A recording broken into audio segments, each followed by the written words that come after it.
substansi hakikat dari kenyataan itu satu. Ada yang bilang satu itu materi, ada yang bilang satu itu ide. Yang satu bilang bahwa materi lah yang inti, yang satu bilang ide lah yang inti. Nah, hari ini kita masuk ke dualisme, yang bilang bahwa dalam hidup ini dua-duanya inti. Materi juga inti, ide juga inti.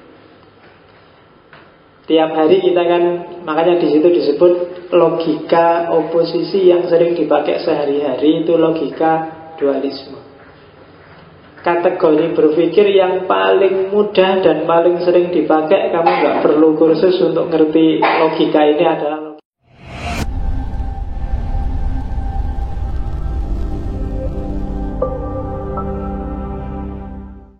Assalamualaikum warahmatullahi wabarakatuh. Bismillahirrahmanirrahim. Alhamdulillah, assalatu wassalamu ala rasulillah wa ala alihi wa ashabihi wa mawalah. Amma ba'du. Kita lanjutkan majelis filsafat kita ke pertemuan yang ke sekian kalinya. Sekali, sudah beberapa kalinya. Yang jelas sudah panjang kita, meskipun dari sepanjang pertemuan kita baru nyampe ke ontologi. Ontologi bagian yang kesekian. Kemarin terakhir kita sudah ngomong tentang idealisme. Idealisme sebelumnya materialisme. Idealisme dan materialisme itu kan bagian dari satu doktrin ontologis yang namanya monisme. Kita rekap sebentar biar nggak kehilangan jejak. Materialisme kemarin sampelnya kita sudah dapat Karl Marx dengan materialisme historis. Idealisme minggu lalu kita ketemu Immanuel Kant sama Hegel. Nah, hari ini kita masuk ke orientasi kedua, doktrin ontologis yang kedua, yang namanya dualisme. Nanti kita akan ambil case contoh teori salah seorang filosof yang sangat terkenal, namanya Descartes. Yang kalau di buku-buku tulisannya Descartes. Nah, kita ketemu dengan dualismenya. Minggu depan insya Allah kita ketemu ke tema ontologi yang terakhir, yaitu pluralisme. Oke, bismillah, kita mulai dualisme. Dualisme sebenarnya pengertiannya sederhana. Kalau kemarin di monisme itu bahwa substansi hakikat dari kenyataan itu satu. Ada yang bilang satu itu materi, ada yang bilang satu itu ide. Yang satu bilang bahwa materi lah yang inti, yang satu bilang ide lah yang inti. Nah, hari ini kita masuk ke dualisme, yang bilang bahwa dalam hidup ini dua-duanya inti. Materi juga inti, ide juga inti. Tiap hari kita kan, makanya di situ disebut logika oposisi yang sering dipakai sehari-hari, itu logika dualisme. Kategori berpikir yang paling mudah dan paling sering dipakai, kamu nggak perlu kursus untuk ngerti logika ini, adalah logika oposisi. Ada siang, ada malam. Ada hitam, ada putih, ada dingin, ada panas. Kalau anget lawannya apa? Antara anget lawannya nggak ada ya. Kalau hijau lawannya apa? Kalau hitam lawannya apa? Katanya siapa? Kok hitam ada lawannya, hijau kok nggak ada lawannya? Hijau biru, Pak. Hijau lawannya biru. Kalau merah? Kuning. Ya. Kalau biru lawannya apa? Ya. Kalau dalam filsafat postmodern itu namanya oposisi biner. Gara-gara cara berpikir dikotomis, dualistik ini kadang-kadang kita jadinya cara berpikirnya agak kategoris. Misalnya hitam, putih.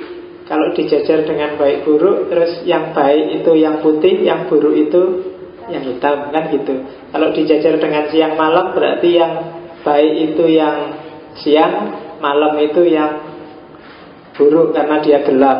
Kalau dijajar dengan apa lagi? Oposisi kan selalu begitu. Kanan kiri, yang kanan itu yang baik, yang kiri itu yang jelek, kan selalu begitu. Itu namanya oposisi biner. Dan ini yang sering kalau di filsafat postmodern disebut menjebak orang. Ya kalau contohnya kanan kiri. Kalau contohnya laki-laki dan perempuan, yang baik yang mana? Susah kan? Loh, enggak. Ini nanti yang jadi sangkan paratnya. Kenapa kok terus ada feminisme itu? Karena orang secara nggak sadar digiring berpikirnya akan ke sana. Laki-laki, perempuan, hitam, putih. Kira-kira yang hitam yang laki-laki apa yang putih yang laki-laki? Ya kan, orang selalu digiring gitu. Kalau dosen sama mahasiswa, yang putih yang dosen apa yang mahasiswa? Kamu kok ngaku dewe yang mahasiswa, berarti yang hitam. Ya, kamu kan, kalau kamu mau hitam ya tidak apa-apa lah. Hitam siapa takut. Oke, jadi oposisi. Jadi dualisme adalah pandangan filosofis yang bilang bahwa eksistensi itu tidak tunggal dan juga tidak banyak, tapi dua. Jadi modus eksistensi, modusnya realitas itu dua. Ada natural, ada supernatural. Ada alami, ada buatan. Ada Allah pencipta, ada alam semesta yang diciptakan. Kalau kamu bilang tauhid, Allah itu esa, itu kelihatannya satu, tapi sebenarnya dualistik. Dalam tauhid Allah memang esa, tapi kan ketika kamu yakin bahwa Allah itu esa, berarti yang di luar Allah itu berarti semuanya ciptaan. Ada kholik, ada makhluk. Tauhid kan gitu. Harus tegas dibedakan. Ada fisik, ada mental, ada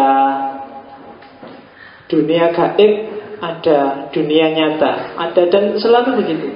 Maka katanya kelompok dualisme, alam ini sebenarnya hakikatnya ada dua, tidak satu dan tidak banyak. Tidak plural, kenapa? Karena yang plural itu bisa dikutupkan jadi dua. Kategori paling gampang.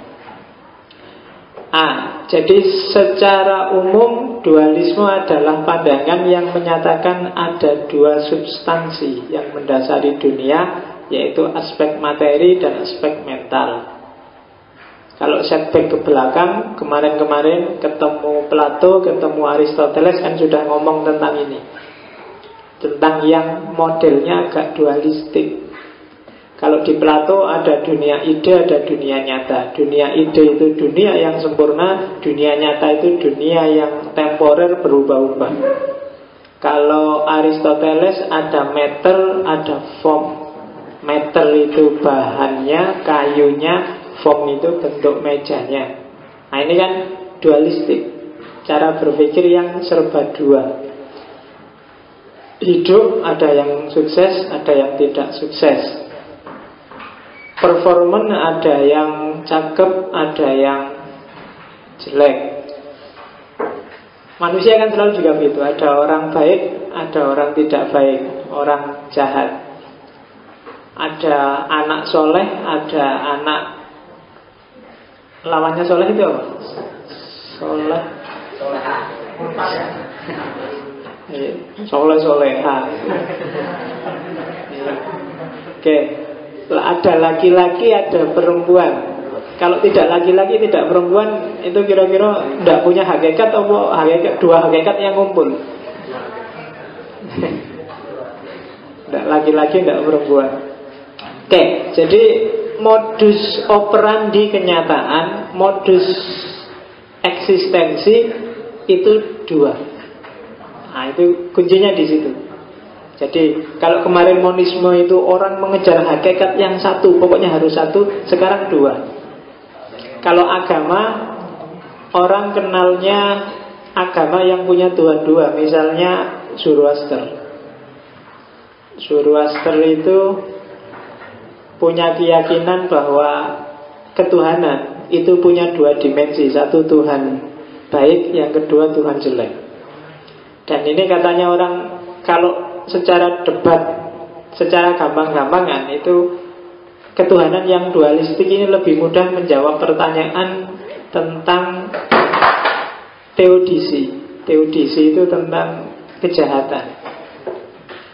Kamu susah untuk menjawab bagaimana Tuhan yang Islam misalnya, yang monoteis itu biasanya bingung jawab pertanyaan Tuhan yang Rahman Rahim. Tapi kok bisa ada tsunami ya, bisa ada bencana ya, bisa ada gunung meletus yang memakan ribuan nyawa, bisa ada tsunami yang memakan jutaan orang. Katanya Tuhan itu penyayang, kok bisa sadis gitu ya. Nah, kita jawabnya mesti rotok bulat kalau di Islam. Tapi kalau di Majusi gampang. Loh, itu kerjaannya Tuhan jelek. Kalau Tuhan bagus, enggak gitu-gitu. Tuhan bagus yang bagus-bagus. Nah kan, kok ada penyakit AIDS, ada penyakit jantung, ada penyakit, kok Tuhan jadi jahat gitu yang ngasih penyakit yang dahsyat-dahsyat. Kalau orang Majusi, loh itu kerjaannya Tuhan jelek. Tuhan bagus ya? Enggak ngerjain itu. Jadi berhadapan dengan Tuhan jelek, orang minta perlindungan. Berhadapan dengan Tuhan bagus, orang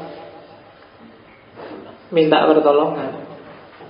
Kalau di Hindu malah tiga kan, ada perusak, ada pencipta, ada pemelihara. Nah, tinggal milih, butuhmu apa? Butuh yang merusak ya. Kalau pingin nggak kecelakaan, mintalah pada Tuhan perusak untuk dilindungi dari kecelakaan. Kalau pingin kreatif, pingin ada hal baru, mintalah pada Tuhan pencipta. Kalau pingin hidupmu lancar, tentram, aman, mintalah pada Tuhan pemelihara. Gampang. Kalau di Islam kan satu. Jadi Tuhannya bingung. Kalau sepak bola yang satu minta menang, sana juga minta menang, ini kan harus ada salah satu yang kalah. Nah, Tuhannya bingung.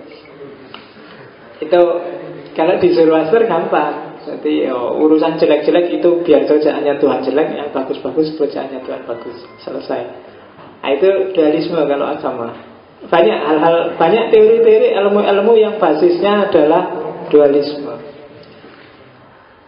Kita lihat lagi. Nah, sekarang jenisnya sebelum masuk ke Descartes. Ada 4 jenis. Yang pertama adalah property dualism. Jadi dualisme itu kan secara umum menyebut bahwa realitas ini ada dua substansi. Satu substansi fisik, yang kedua substansi mentalnya. Nah, katanya property dualism, akal, mind, mental itu adalah hanya efek dan implikasi dari dunia fisik. Akal ada, dunia gaib ada, dunia nyata ada, mental ada, kenyataan ada. Cuma dunia mental, dunia mind, dunia soul itu sebenarnya efek, ciptaan, implikasi dari dunia fisik. Jadi kalau kamu, contohnya gini gampang-gampangannya, kalau kamu rajin tiap hari belajar, tiap hari baca buku, kalau kuliah nggak pernah telat, maka terciptalah main dalam dirimu bahwa kamu orang yang tekun. Jadi kamu tekun, tekun itu kan mental. Itu tidak bahwa kamu sudah punya kualitas tekun, tapi hasil aktivitas mentalmu. Bukan kamu punya kualitas tekun dulu baru kamu tekun, tapi kamu beraktivitas rajin dulu, beraktivitas tekun dulu, baru tercipta mentalitas tekun. Saya itu setia loh. Tidak bisa dibilang setia. Tunggu dulu, kamu setia bener apa enggak belakangan. Kalau kamu rajin jemput, rajin neraktir, rajin SMS, selalu mention di Facebooknya, berarti kamu memang setia. Baru terbentuk mentalitas setia. Nggak bisa ngomong di awal. Jadi nggak ada gunanya kamu tanya pacarmu, kamu setia nggak padaku? Oh iya, aku setia. Nggak ada gunanya. Buktinya di belakang, tidak di depan. Nah, itu property dualisme. Jadi karakter mentalmu dibentuk belakangan oleh aktivitas fisikmu, oleh dunia nyata. Dunia ini teratur bukan karena ada keteraturan terus dia disebut teratur, tapi geraknya teratur dulu baru disebut teratur. Jadi mental, dunia soulnya, dunia mind itu cuma efeknya, implikasi dari aktivitas fisiknya. Dia tidak ada merdeka independen dengan sendirinya. Itu katanya dualisme properti. Kalau yang jenis kedua kebalikannya. Kalau di jenis kedua ini justru yang dunia fisik itu adalah manifestasi dari dunia mind, manifestasi dari dunia mental. Cara pikirnya, angle-nya beda dengan yang pertama. Jadi filsafat itu memang seperti ini. Orang lihat tinggal angle-nya apa dulu terus disimpulkan apa. Di setiap pikiran pasti ada perspektifnya. Kalau substan dualisme substansi itu bahwa yang mental ini justru yang membentuk dunia nyata. Jadi kebalikannya, kalau kamu dasarnya memang males, ya nanti akan terbentuk dalam kenyataannya kamu males, kamu nggak masuk, kamu nggak pernah belajar, kamu tidak tekun baca buku kamu, karena memang dasarnya kamu malas. Itu katanya substan dualisme. Jadi dunia mental lah yang menentukan dunia nyata. Jadi kalau mentalmu mental tempe, ya perilakumu juga perilaku tempe. Ya, jadi ini mentalnya duluan. Kalau yang properti mentalnya belakangan. Kamu jadi tempe dulu baru disebut mental tempe. Tapi kalau di substan dualisme, mentalmu dulu mental apa? Tangguh apa tempe? Kalau ternyata mentalmu tangguh, pasti nanti manifestasi fisiknya juga tangguh. Nah itu substan dualisme. Mungkin bisa kamu lihat jadi ya mungkin cuma lihat yang satu lihat awalnya, yang satu lihat belakangnya apa gimana. Tapi itu perspektifnya para filosof. Jadi soleh dulu, baru kamu rajin ke masjid, baru kamu jadi takmir, baru kamu rajin wiritan. Itu substan dualisme. Tapi kalau properti dualisme, kamu rajin ke masjid dulu, rajin tahajud dulu, baru nanti kamu jadi orang soleh. Itu beda cara pandangnya. Yang ketiga adalah paralelisme. Jadi paralelisme itu ada pikiran, ada tubuh, ada dunia fisik, ada dunia mental. Dua-duanya tidak saling interaksi, tidak saling mempengaruhi, jalan sendiri-sendiri. Ada orang yang mungkin substansinya dia soleh tapi perilakunya kurang ajar. Bisa, karena dia nggak saling berinteraksi. Teori soleh di kepalamu mungkin sudah penuh. Jadi kamu ngerti kalau tahajud itu bagus, baca Quran itu bagus, pokoknya ngerti lah yang gitu-gitu. Tapi dalam prakteknya ya kamu subuhnya jam itu, ngajinya ya paling kalau cuma Ramadan itu aja sajus nggak nyampe. Nah itu berarti secara mental kamu soleh sekali. Teori soleh apa yang nggak ada di kepalamu, tapi dalam prakteknya enggak. Nah itu maka diantara tokoh yang punya teori paralelisme adalah Leibniz. Jadi dunia fisik dan dunia mental itu dua entitas yang berbeda, cuma jalan secara paralel. Dan katanya Leibniz, jangan khawatir tabrakan, karena masing-masing jalurnya beda. Toh kontras sekalipun kan kamu bisa. Orang yang sebenarnya dia tekun baik, tapi dalam prakteknya kok bisa kayak gitu ya, itu bisa. Karena memang manusia diciptakan dua entitas ini berbeda, hanya saja ada di tubuh yang sama. Katanya Leibniz itu intervensinya Tuhan. Jadi ya nanti panjang soalnya Leibniz, cuma tak potong di situ. Jadi antara tubuh dan jiwa itu ada namanya harmoni pre-etabli. Jadi ada harmoni yang sebenarnya sudah ditetapkan sejak dulu. Kalau orang Islam menyebutnya sunnatullah. Jadi alam ini ada sunnatullahnya. Ada dimensi fisik, ada dimensi non-fisik, tapi dua-duanya bisa harmonis, jangan khawatir. Meskipun dalammu soleh, luarnya nakal, tapi kan tetap bisa harmonis. Kamu tidak jadi stres, nggak jadi kacau, nggak jadi gila gara-gara kayak gitu. Kenapa ada harmoni pre-established? Ada kapasitas-kapasitas yang bikin kamu bisa mengharmoniskan dua jalur ini. Ya kadang sama, isinya sama, luarnya beda. Kadang isinya beda, luarnya sama. Macam-macam, tapi pasti akan ada harmoni. Itu namanya paralelisme. Jadi jangan takut, wah nanti jangan-jangan saya belajar tasawuf, gimana ya, jangan-jangan itu nggak harus gitu. Aku belajar filsafat, jangan-jangan nanti murtad. Nggak harus kok.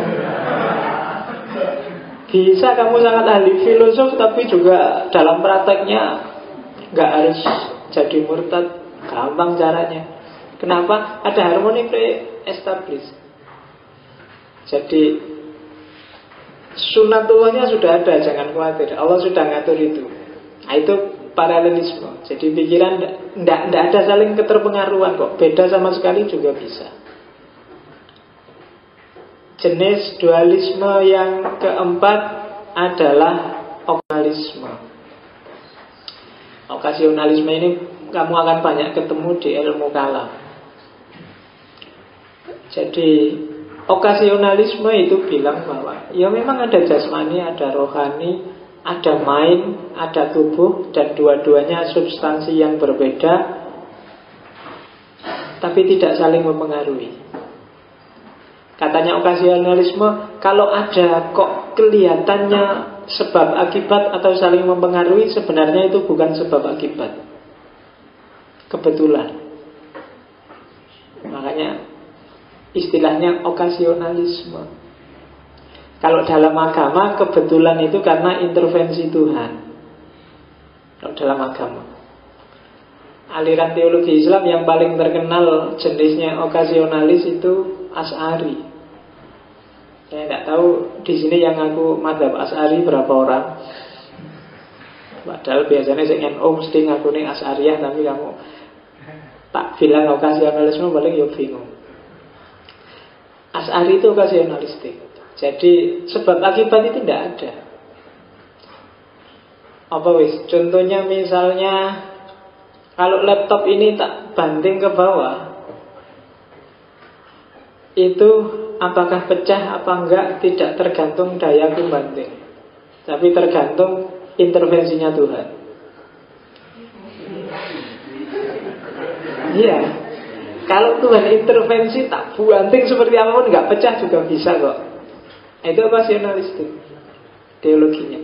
Jadi katanya Syafi'i, daya kemampuan bertindak yang dimiliki manusia itu la qabla wala ba'da, tidak sebelumnya juga tidak sesudahnya.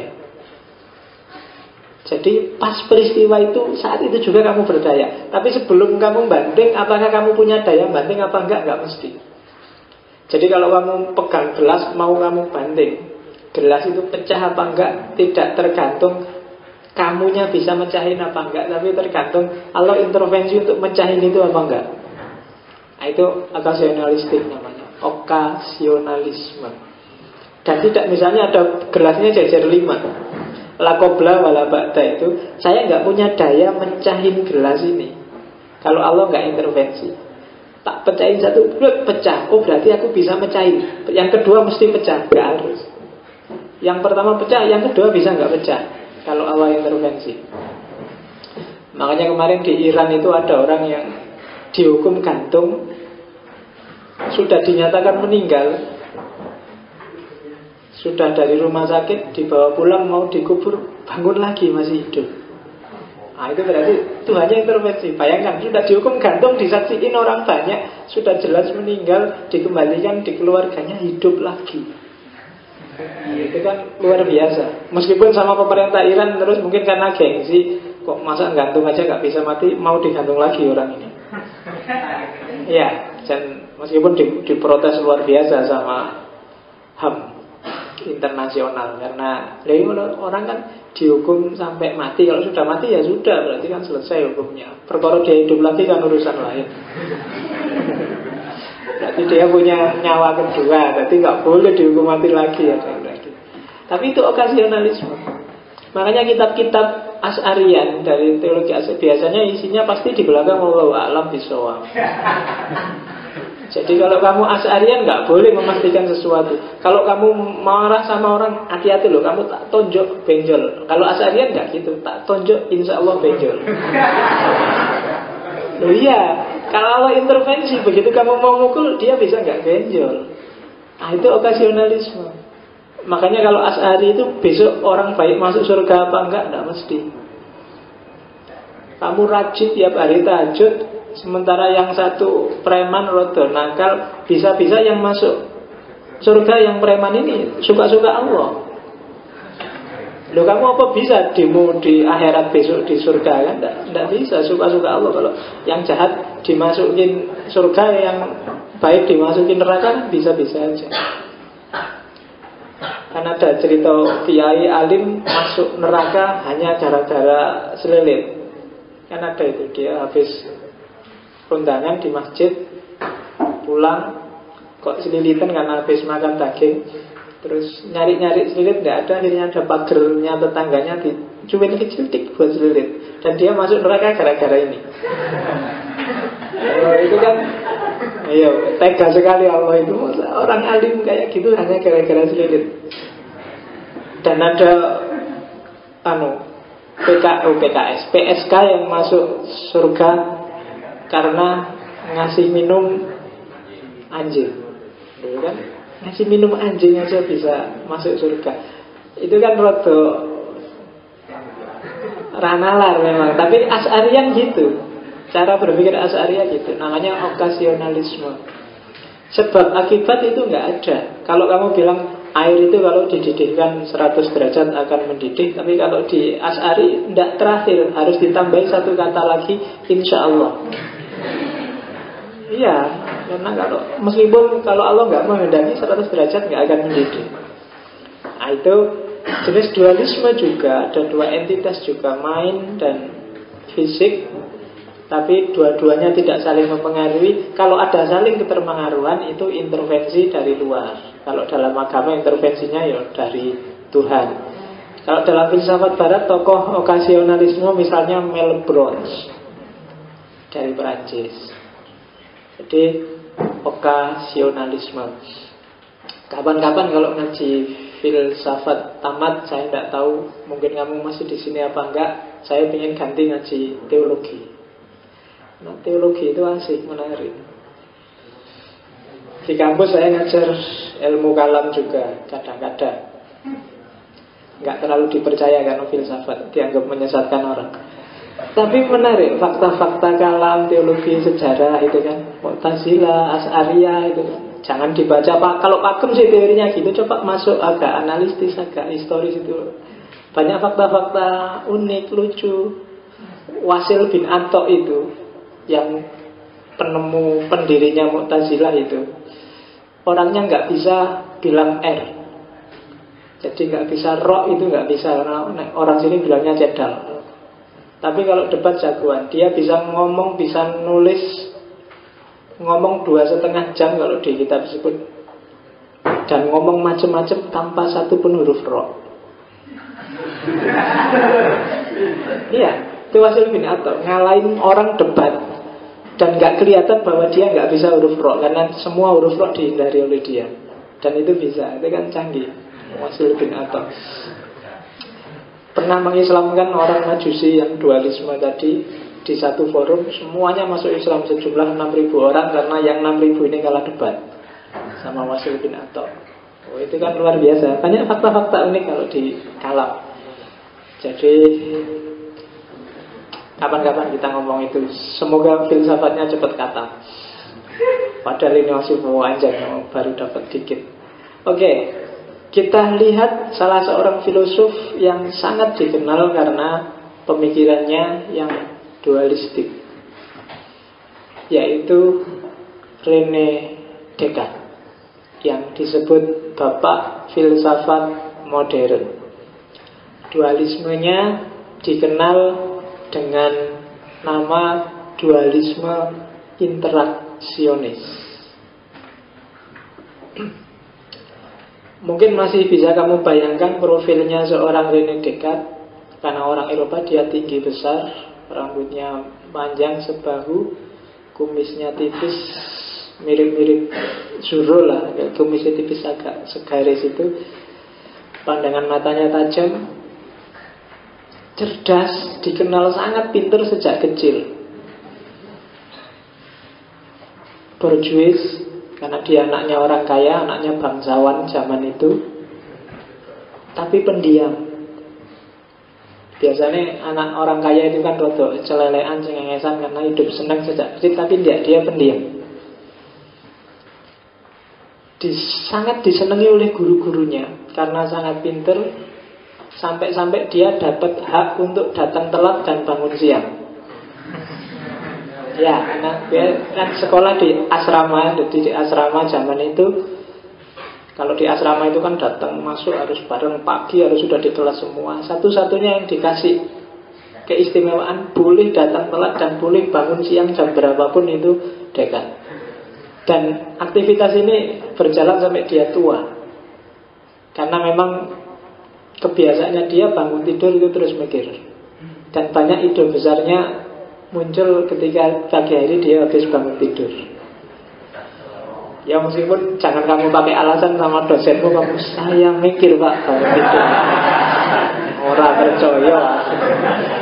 Kalau dekat sih hasilnya pasti. Kalau kamu yang mikir paling apa sih kamu pikir. Kamu subuh-subuh sudah bikin status. Statusnya jelas bisa, tapi sudah jelas berarti nggak mungkin jadi dekat kalau model. Ya. Dan petualang, pendiam tapi petualang dekat itu. Saking gemarnya petualang, akhirnya dia masuk militer dan ikut beberapa kali perang kemana-mana. Ke Jerman, ke Italia itu dia ikut perang. Meskipun tahun-tahun terakhir hidupnya dia nyepi di Belanda. Dan di Belanda ini dia banyak nulis buku. Meninggalnya masih muda, umur 54 tahun. Tapi karyanya luar biasa sampai digelari Bapak Filsafat Modern. Jadi jangan salah, filosof-filosof itu 90% orang baik. Jangan takut kamu belajar filsafat jadi gak karu-karuan. Yang gak karu-karuan itu karemu dewe, karena hubungannya sama filsafat. Oke, kita lihat apa yang ada di pikiran Descartes. Kita pelan-pelan masuk, diawali dari dasarnya. Jadi Descartes ini merespon pertama dalam pemikirannya, merespon kelompok skeptis radikal. Sebelum respon kan dipahami bahwa kalau skeptis radikal itu pengetahuan manusia itu semuanya boleh dan layak diragukan. Itu kan skeptis radikal. Pengetahuan itu sumbernya dari mana?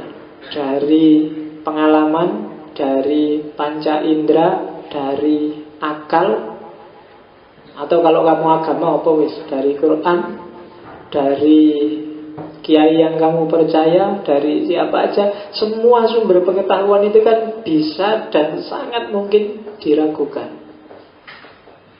Dari kenyataan, dari pengalaman, panca indera, itu kan sangat mungkin diragukan. Dari jauh kelihatan apa, dari dekat oh, kan sering panca indera itu menipu. Dari jauh, cakep, itu dekat sering kan kamu kayak gitu. Itu tipuan mata. Telinga juga gitu. Kalau kamu dengar radio, penyiar-penyiar itu kan suaranya suaranya lembut, orangnya mesti cakep luar biasa. Begitu ketemu orangnya, kamu kan sudah tidak komentar lagi kan ketemu orangnya. Berarti panca indera gampang sekali menipu. Indera peraba juga begitu, indera perasa juga begitu. Kamu kadang mengalami sesuatu, mimpi misalnya. Kalau Descartes di bukunya itu nulis banyak tentang filsafat mimpi. Dalam mimpi itu kamu merasa beneran loh. Kayak tidak mimpi, nyata. Tapi begitu bangun kamu, oh iya ya ternyata cuma mimpi. Tapi kan akalmu, pengalamanmu bilang ini nyata. Ketemu pacarmu yang lama ya seolah-olah nyata. Ya kan, ketemu artis seolah-olah nyata. Ketemu ngalami apa juga kamu jadi orang sakti, kamu jadi orang waktu mimpi, tapi kan seolah-olah nyata itu. Waktu mimpi kan kamu nggak bilang, alah biasa aja, cuma mimpi aja kok. Kan enggak. Kamu kan merasa nyata. Tapi begitu bangun, oh iya ya, ternyata cuma mimpi. Makanya nanti Ghazali termasuk Descartes di bukunya itu, di Filsafat Mimpinya bilang, kamu berani jamin nggak hidupmu hari ini itu bukan mimpi? Jangan-jangan besok waktu kamu bangun, walah ternyata kemarin kuliah capek-capek dimarahi dosen ngaji filsafat malam-malam gerimis-gerimis, cuma mimpi. Ngapain kemarin aku susah-susah menahan diri, susah-susah, ternyata mimpi, ngerti gitu. Bisa jadi, katanya Descartes. Katanya Ghazali juga begitu. Gak ada, sama kayak waktu mimpi kita gak sadar sama sekali bahwa itu mimpi. Tidak ada jaminan bahwa hidupmu hari ini itu bukan mimpi. Mungkin mimpimu itu adalah, kalau nanti coba kamu baca di Descartes itu, jangan-jangan mimpimu itu adalah mimpi di dalam mimpi. Jadi kayak cerita berbingkai itu kan. Mimpi tentang mimpi, mimpi dalam mimpi itu kan agak. Ada novelnya, judulnya In Search of Myself, yang nulis profesor, saya lupa dari mana itu, tentang filsafat mimpinya Descartes tapi dalam bentuk novel. Isinya menarik luar biasa. Saya nyoba nerjemah cuma baru dapat separuh. Terus rodo males. Nggak tahu, rodo sibuk jadi males, nggak nyampe terakhir ya. Cuma sampai separuh pun luar biasa. Nanti kalau sudah jadi, semoga ada penerbit yang mau, nanti terus kamu bisa baca tentang filsafat mimpinya Descartes. Atau kalau kamu mau bantu melanjutin nggak apa-apa. Tapi bukunya bagus. Judulnya In Search of Myself, mencari diriku sendiri. Itu kan unik isinya. Jadi itu Descartes. Jadi pertama-tama yang harus kamu lakukan, coba ragukan dulu semua pengetahuanmu. Karena semua pengetahuan itu bisa diragukan. Tidak mesti salah ya, tapi bisa diragukan. Kamu baca Quran pun tidak ada jaminan benar, karena jangan-jangan caramu memahami salah. Kamu ikut kiai pun juga tidak jaminan benar, jangan-jangan kiainya pas, tidak pas. Atau kamunya memahami kiainya tidak bisa. Kamu bahkan yang paling jelas sekalipun, perasaanmu kah, pemahamanmu kah, penangkapanmu kah, semuanya mungkin salah. Maka jangan ditelan mentah-mentah. Meskipun tidak harus jadi skeptis radikal. Kenapa? Kalau katanya Descartes, jangan skeptis radikal. Kalau skeptis radikal itu tidak ada ujungnya. Harus ada ujungnya, karena di ujung inilah kita mengawali berpikir. Kalau semua total harus diragukan, kita nggak punya kepastian. Kita cari satu yang pasti, yang dari situ jadi awalnya kita mikir. Nah, jadi cari kepastian yang jadi pondasinya cara berpikir kita sebelumnya.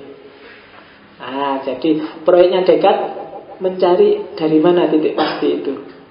Yang pertama dia lihat, kalau dari panca indera jelas bukan. Pengetahuan kan cuma dari dua, dari panca indera atau dari akal. Panca indera itu berubah-ubah. Pengalaman sehari-hari itu berubah-ubah dan sering menipu. Gunung itu warnanya apa? Biru, hitam, merah. Merah itu kan cap jiki, gunung merah, gunung hijau.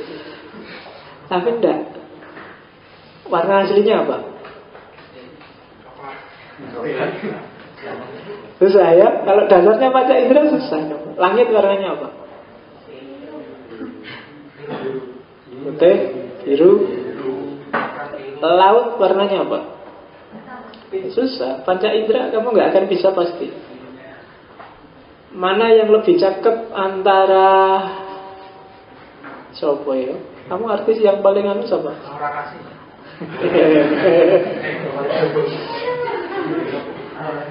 Nggak, kamu mikirnya aneh-aneh nanti.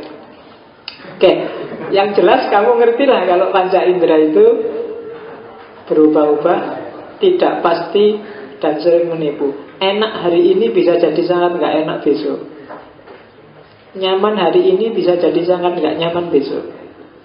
Duduk jejer cewek cakep bisa jadi seneng, bisa jadi sumpek. Panca indera. Seneng karena pas kamu lagi nyaman, lagi enak. Tapi sumpek kalau pas kamu lagi sakit perut, pas kamu lagi pusing, pas kamu lagi nggak mesti. Fisik nggak pasti. Maka katanya Descartes, ada kebenaran yang lebih pasti, yaitu kebenaran akal, kebenaran logika. Kamu sakit perut seperti apapun, 1 tambah 1 tetap 2. Ya kan? Gak ada ceritanya saya sudah sakit perut Pak, berarti 1 tambah 1 4 sekarang. Gak bisa. Ya kan? Kamu sumpek, stres, ditinggal pacar kayak apapun, setengah itu pasti lebih kecil dari 1. Gak ada ceritanya pokoknya saya ditinggal pacar Pak. Gak boleh, setengah gak boleh lebih kecil dari 1. Dia harus lebih besar. Gak bisa. Ada kebenaran pasti, yaitu kebenaran logika dan kebenaran matematika, kebenaran rasional.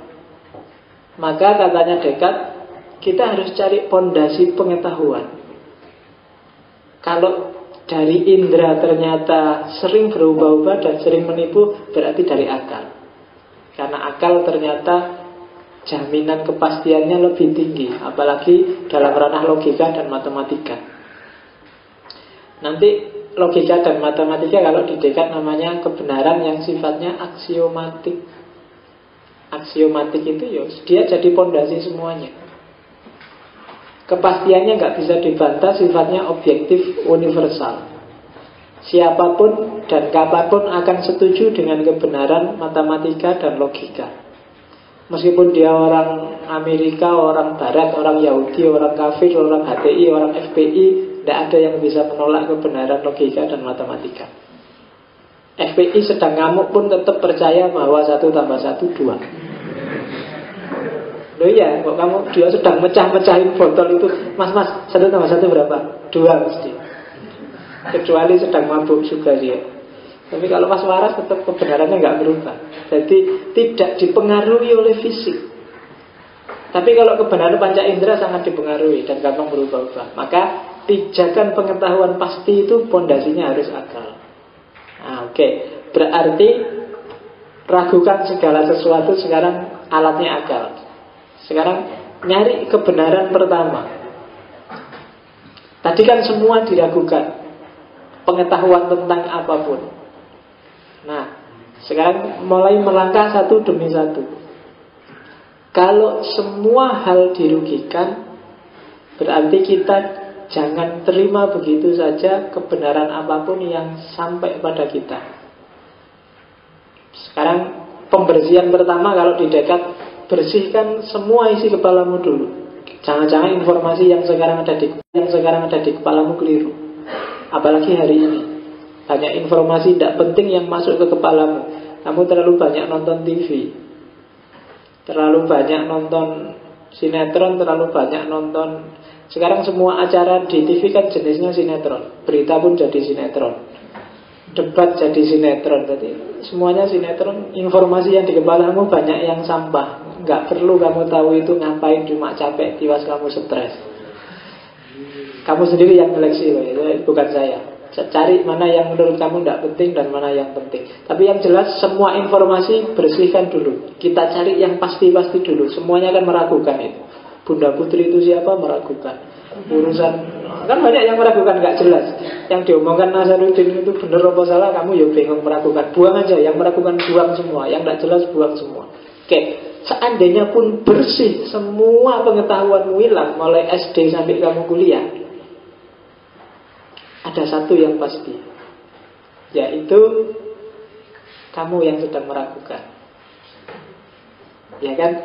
Jadi semua boleh nggak pasti, tapi yang pasti satu hal, kamu yang sedang meragukan. Itu kan enggak. Kalau kamunya sedang meragukannya nggak ada kan berarti hilang semua kan. Satu-satunya yang masih sisa kan kamu sendiri yang sedang meragukan. Meragukan itu kan berpikir. Meragukan itu kan berpikir. Meragukan sesuatu berarti berpikir tentang sesuatu itu benar apa enggak sih. Kan gitu. Berarti apa? Ada satu yang pasti. Kalau kamu yang meragukan itu pasti, ada satu yang pasti bahwa kamu sedang mikir. Oke kan? Jadi ada satu kepastian yang gak bisa dibantah, bahwa aku sedang mikir. Berarti apa? Aku yang pemikir ini pasti. Aku yang mikir ini pasti. Kesimpulannya, sebuah jargon yang sangat dikenal dalam dunia filsafat, cogito ergo sum. Aku berpikir, maka aku ada.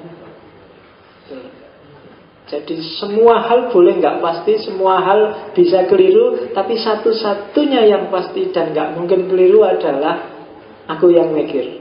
Berarti aku mikir, aku ada. Karena ada yang mikir.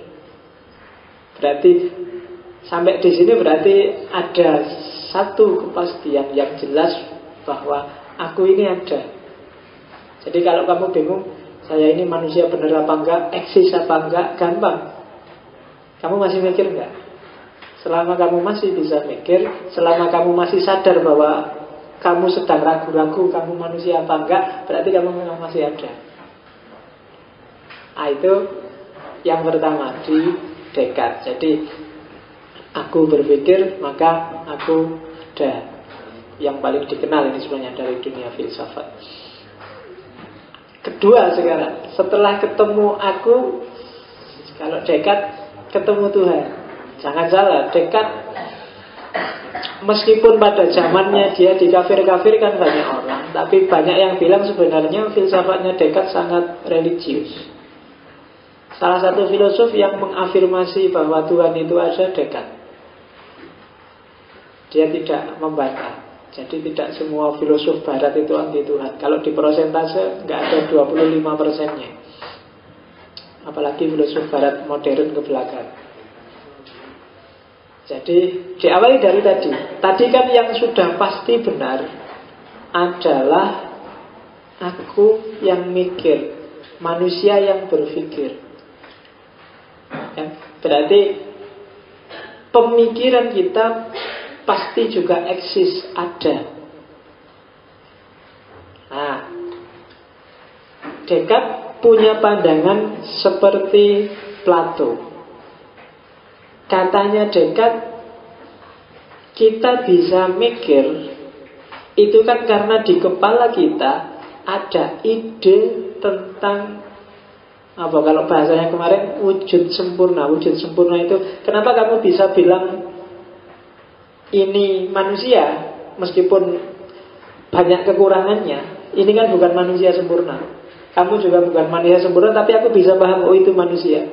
Kamu misalnya lihat kucing, kucingnya buntutnya cuma hilang, tapi kan kamu tetap bisa ngarani, oh itu kucing. Atau lihat orang cacat, kakinya harusnya 2 tinggal 1, tapi kan kamu tetap bisa menyebut itu manusia. Kenapa? Karena di kepalamu ada ide tentang manusia dalam bentuknya yang sempurna. Jadi ide yang sempurna tentang realitas. Itu yang kalau di Descartes disebut ide bawaan. Jadi tadi kan kita berpikir itu kan sudah jelas pasti. Ada kepastian lain juga bahwa begitu kita lahir, kita punya banyak ide bawaan. Jadi kenapa aku bisa bilang bahwa ini teh? Di rumah juga tak sebut teh, meskipun gelasnya beda, manisnya beda, warnanya beda. Coklatnya yang sini terang, yang sana nggak terlalu terang. Kenapa bisa tersebut teh? Karena di kepalaku ada ide yang utuh dan lengkap tentang teh. Jadi teh tampil kayak gimana saja, tetap tak sebut teh.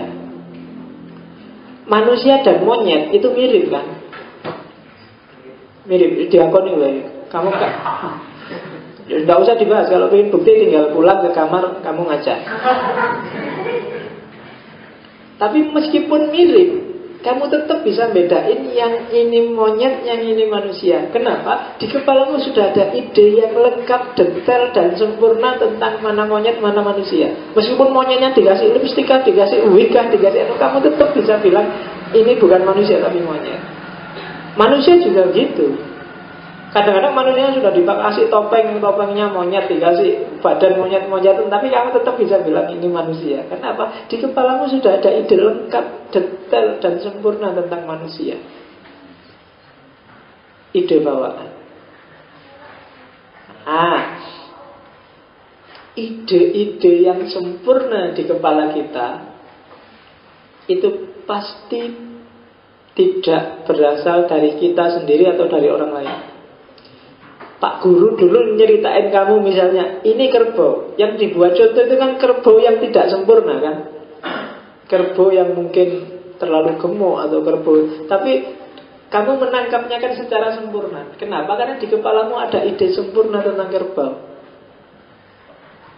Dan ide yang sempurna di kepala kita, katanya Descartes, itu pasti tidak dari manusia yang tidak sempurna. Tidak dari kamu, tidak dari orang lain. Pasti itu dari sesuatu yang juga sempurna. Oke, nah berarti sumber dari ide itu adalah sesuatu yang juga sempurna. Dan kalau kamu sebut sesuatu yang sempurna itu Tuhan, berarti Tuhan itu memang ada. Itu katanya Descartes. Jadi cara dia membuktikan Tuhan, nggak usah menjelimet-jelimet, pakai akal aja ketemu, katanya Descartes. Jadi isi pikiran kita itu kan banyak hal yang sempurna utuh. Kalau di Plato ide. Jadi dunia ide, kalau di Plato dulu sebelum kita hidup di dunia, ada di dunia ide. Dan sumbernya dunia ide itu kan bukan dunia yang simsalabim, pasti ada sumbernya. Dan sumbernya juga pasti juga yang sempurna. Karena manusia nggak sempurna, pasti sumbernya bukan dari manusia. Berarti Tuhan itu ada. Nah, ketemu kebenaran kedua. Tadi sudah ketemu bahwa manusia itu ada karena dia bisa berpikir. Sekarang ketemu level kedua, Tuhan itu ada karena manusia punya ide yang sempurna. Dan beranjak lagi ke level ketiga, ternyata realitas dunia nyata itu juga ada. Kamu lihat tumbuhan, kamu lihat hewan, kamu lihat mendung, kamu lihat hujan. Bisa sih kamu karena sumbernya apa? Panca indera. Ini hujan beneran apa ilusi ya? Ini imajinasi apa kenyataan? Ini bisa kamu ragukan itu. Tapi sekarang ayo dicek realitas di sekelilingmu itu.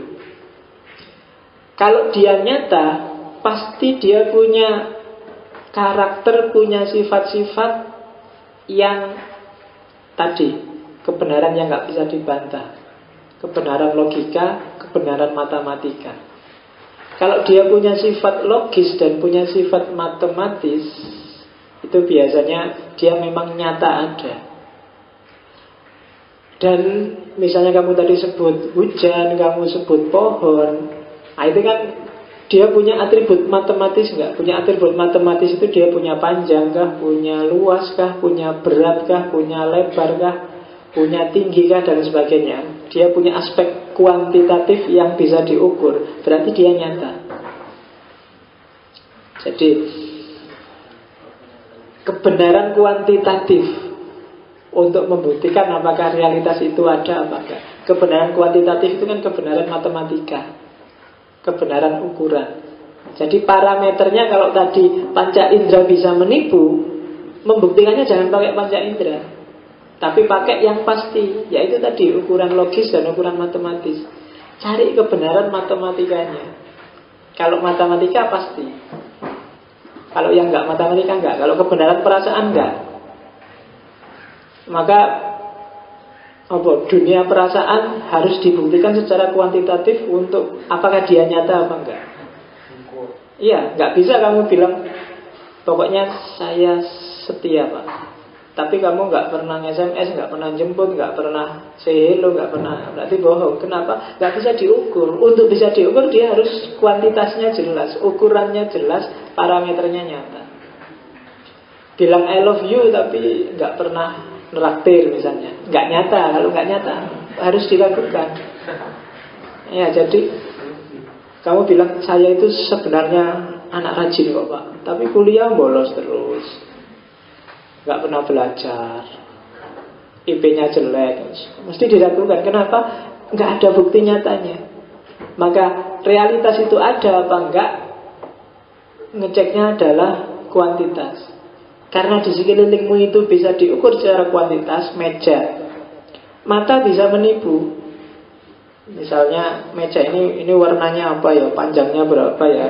Kalau mata bisa tertipu, tapi kalau diukur benar secara kuantitas, kamu akan tahu bahwa ini memang nyata. Jadi kamu lihat panjangnya berapa, luasnya berapa, beratnya bisa diukur apa enggak. Kalau bisa diakses oleh semua itu berarti dia nyata. Bandingkan dengan yang tidak nyata. Powis misalnya, apa dunia-dunia gaib itu kan tidak nyata semua. Termasuk yang eskatologi, surga, neraka itu kan kamu susah memastikan dia ada apa enggak. Surga itu bangunannya di wilayah ukuran berapa hektar ya, kira-kira tingginya berapa, tingkat berapa ya surga itu, nggak bisa kan kamu mengukur. Maka dia tidak nyata. Maka namanya segala pembahasan tentang yang tidak nyata kan namanya spekulasi.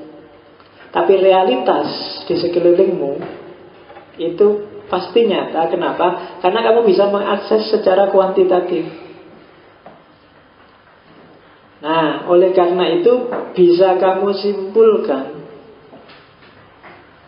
realitas itu pasti ada karena akal bisa menangkapnya secara tegas dan jelas melalui kuantitasnya. Oke, jadi Tuhan ada, aku ada, realitas ternyata ada. Nanti kalau ada yang masih rewel, terus kok akal itu bisa dipercaya? Itu salah tulis, harusnya Descartes. Katanya Descartes harus dipercaya akal itu. Kenapa? Karena kita sudah percaya Tuhan. Kenapa kalau sudah percaya Tuhan akal harus dipercaya? Karena Tuhan tidak akan menipu. Kenapa maksudnya Tuhan tidak menipu? Tuhan kan sudah bilang bahwa manusia dikasih akal itu untuk memahami, untuk menangkap realitas. Berarti akal punya kapasitas untuk itu, katanya Descartes. Karena akal punya kapasitas untuk memahami, berarti kita harus percaya dengan akal, sebagaimana kita percaya pada Tuhan. Oh, itu sebenarnya banyak keberatan terhadap jawabannya Descartes ini, tapi bisa kamu jadikan senjata terhadap orang yang rewel. Kan banyak orang yang rewel itu kan misalnya agama itu jangan pakai akal. Agama cukup selesai Quran hadis titik. Tidak bisa kalau akalmu nggak hidup. Karena Quran hadis barang mati. Yang bisa menangkap kebenaran dari Quran dan hadis itu akalmu. Tidak ada yang lain. Dan Allah sendiri bilang, bahkan di banyak ayat memperingatkan kita, afala ta'qilun, afala tatafakkarun, afala tatadabbarun. Karena ini alat, jadi satu-satunya bedanya manusia dengan yang bukan manusia kan dikasih akal. Kalau akal dikasih dan nggak boleh dipakai, itu namanya bunuh diri secara kemanusiaan. Jadi kamu nggak jadi manusia lagi kalau nggak pakai akal. Kalau katanya di Aristoteles kan gitu, bahwa manusia itu adalah binatang yang berakal. Kalau akalnya dibuang berarti tinggal binatangnya. Jadi jangan mau kalau disuruh gak usah mikir, gak usah pakai akal. Kalau pakai akal berarti nanti kamu tersesat. Ya enggak, justru dengan pakai akal kamu bisa ketemu kebenaran. Apakah itu dari realitas, apakah itu dari Quran, apakah itu dari hadis. Ketika akalmu operatif. Dan kamu harus percaya dengan akal. Kalau sama akalmu sendiri kamu gak percaya, kamu gak akan bisa hidup. Taruhan itu pasti. Kalau dengan akalmu sendiri kamu gak percaya, kamu gak akan bisa hidup. Oke, maka katanya Descartes, jangan takut, manusia itu ada, Tuhan itu ada, realitas itu ada, dan dasar dari semua itu kan tadi pakai akal. Makanya nanti Descartes disebut pelopor rasionalisme. Jadi segala kebenaran itu bisa ditemukan pakai rasio.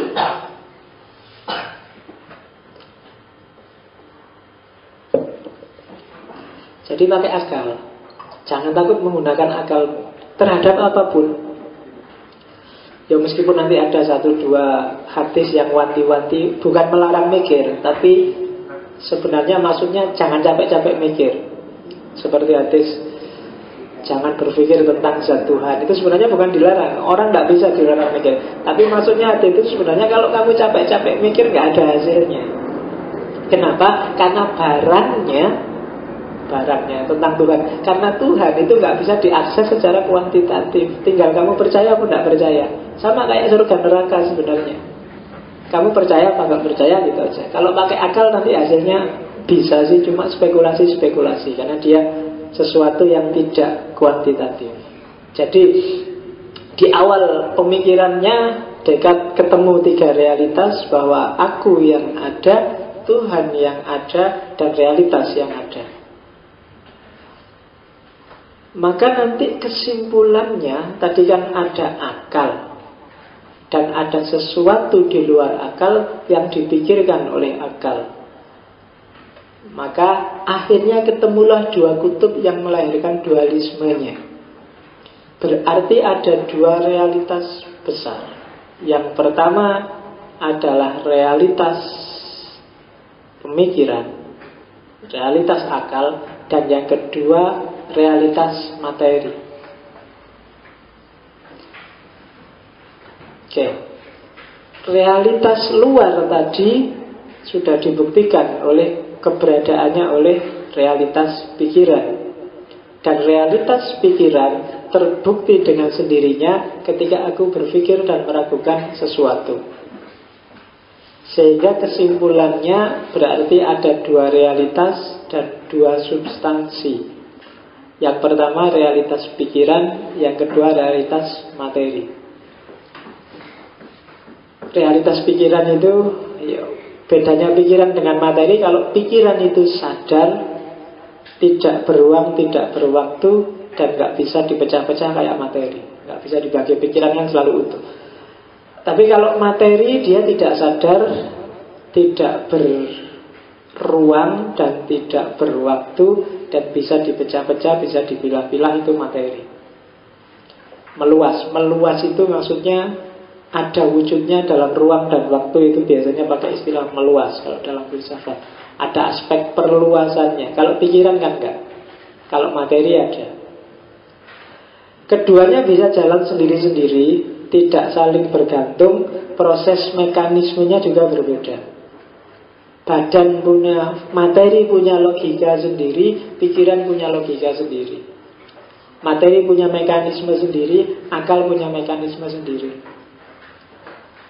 Akal bisa stres, tapi materi tetap sehat kan bisa. Orang gila itu akalnya nggak beres, jadi rusak realitas pikirannya, tapi realitas materinya kan masih utuh. Jadi kayak komputer itu Windows-nya hang, tapi dia bisa nyala. Jadi masih bisa ketawa-ketawa, masih butuh makan, masih butuh. Ya saya bilang tadi, hewannya masih ada, cuma akalnya hilang. Itu kan kamu menyebutnya orang gila. Secara fisik luar biasa. Orang gila itu kan kadang-kadang malam-malam, dia kan jarang orang gila pakai jaket, pakai jas, meskipun hujan dingin kayak gini. Kamu yang punya pikiran aja yang agak manja. Yang tidak punya pikiran itu biasanya gitu. Malam-malam nggak pakai baju, nggak pakai itu. Makanya tadi saya malam-malam naik motor, sebelahku cewek cuma pakai tank top itu naik motor. Batinku ini jangan-jangan tinggal separuh pikirannya, karena iya kan? Tadi kan bedanya orang pakai akal dan enggak, itu kan ngerti. Jadi dalamnya tinggal separuh, jadi luarnya juga pakai bajunya separuh. Kalau ininya hilang semua terus nggak pakai baju sama sekali kan. Jadi begitu masuk hotel copot semua berarti sudah hilang ini. Oke, jadi realitas pikiran dan realitas materi ada dua substansi. Itu sehingga disebut dualisme. Nanti kita lihat khusus dualisme manusia. Dari semua realitas yang ada, hanya manusia yang dalam dirinya tergabung dua dimensi sekaligus, dua substansi sekaligus, substansi pikiran dan substansi materi. Satu-satunya manusia. Di luar manusia nggak ada. Binatang yang kelihatannya kok bisa tumbuh, bisa berkembang pun ternyata juga dia tidak punya pikiran. Monyet itu bisa dilatih, tapi kan sebenarnya itu bukan melatih akalnya, cuma pembiasaan aja. Dan berat kan, kayak topeng monyet kemarin di TV itu kan melatihnya luar biasa kan. Sekedar biar dia mau jalan muter ngangkat payung itu latihannya bisa berminggu-minggu. Untuk berdiri di atas 2 kaki, latihan topeng monyet itu kan dia diikat, dirantai, biar ininya nggak anu terus diikat. Kasihan kan berminggu-minggu. Kenapa? Karena nggak ada akalnya. Coba punya akal, ngelatihnya nggak seberat itu. Tinggal ayo tangannya diangkat, berdiri 2 kaki, ayo jalan, kan cuma itu aja. Tapi kenapa digituin sampai segitunya? Karena dia tidak ada akalnya. Secanggih-canggihnya ikan lumba-lumba ya, yang bisa dia jawab hanya yang pernah dilatihkan. Dia tidak bisa mengembangkan. Dia bisa 4 tambah 4, terus ekornya nepuk 8 kali. Coba ngasih pertanyaan sakarepmu, itu mesti lumba-lumbanya juga bingung. Ya kan? Kamu misalnya, coba aja kalau ada pertunjukan lomba-lomba, kamu, ayo 4 akar 2 berapa? Mesti lomba-lombanya mesti ya enggak cuek sama kamu kan. Kenapa? Tidak ada akalnya. Satu-satunya yang double hanya manusia. Manusia punya dimensi fisik yang, ya kalau bahasa anunya, kalau di bukunya Descartes itu pakai istilah mesin otomatis. Karena memang itu kan awal Renaissance, ketika orang sedang gandrung-gandrungnya sama sains, sama mesin. Jadi secara fisik tubuhnya manusia itu mesin. Tapi mesin yang punya pikiran, itu kan luar biasa. Mungkin kayak hardware sama software. Jadi fisiknya hardware-nya, tapi software-nya luar biasa. Ada pikirannya. Nah, katanya Descartes, ini nanti yang berujung dengan sehingga dia disebut rasionalisme. Fisik dan mental, fisik dan pikiran manusia itu, meskipun dia punya modus sendiri-sendiri, punya jalan sendiri-sendiri, punya model eksis sendiri-sendiri, tapi sebenarnya dia saling berhubungan, saling mempengaruhi.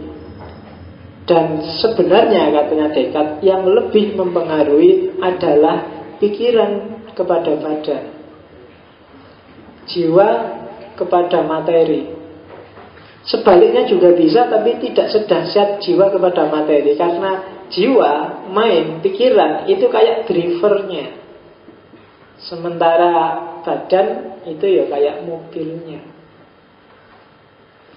Mobil butuh bensin. Meskipun bensinnya penuh, kalau supirnya ngantuk ya tetap nabrak. Ya kan? Jadi ada hubungan, cuma pikiran lebih dominan pada mempengaruhi pada badan dibandingkan badan mempengaruhi pikiran. Badan juga kadang-kadang bisa berpengaruh pada pikiran, cuma tidak sedominan pikiran kepada badan.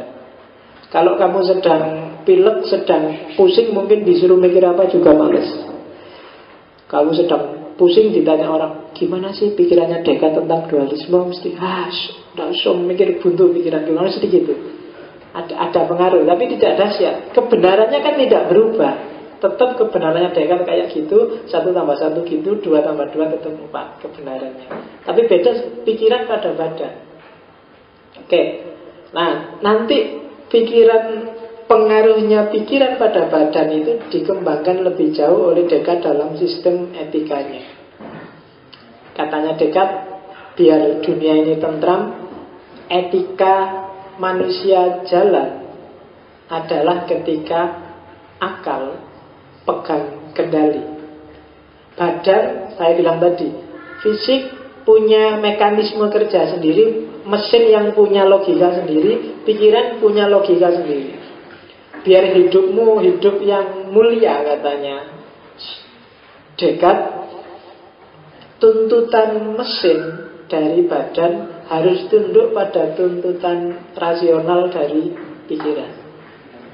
Tuntutan badan itu secara umum kan nafsu-nafsu itu. Kamu butuh makan, kamu butuh perempuan, kamu butuh lawan jenis, kamu butuh macam-macam. Itu kan hasrat, nafsu, ambisi.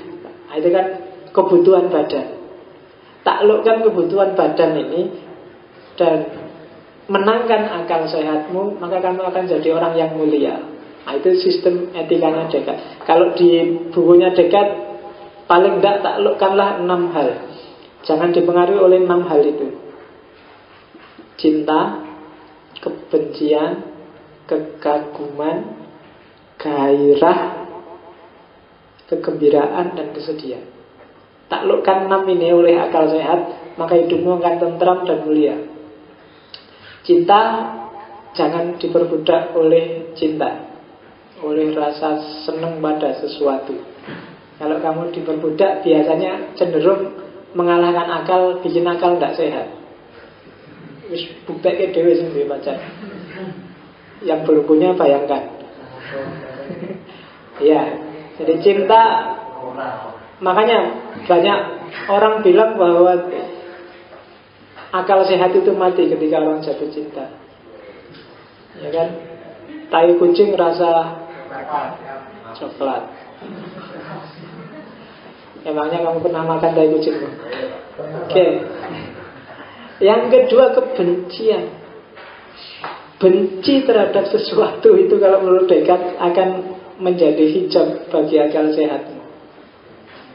Apa aja, benci pada apa aja, pada orang, pada organisasi, pada lembaga, pada itu biasanya bikin akal sehatmu nggak jalan. Sekarang hari ini kamu sangat benci dengan Demokrat, kamu sangat benci dengan Ruji Tompul, kamu sangat benci dengan FPI, kamu sangat benci dengan, kan banyak kebencian-kebencianmu.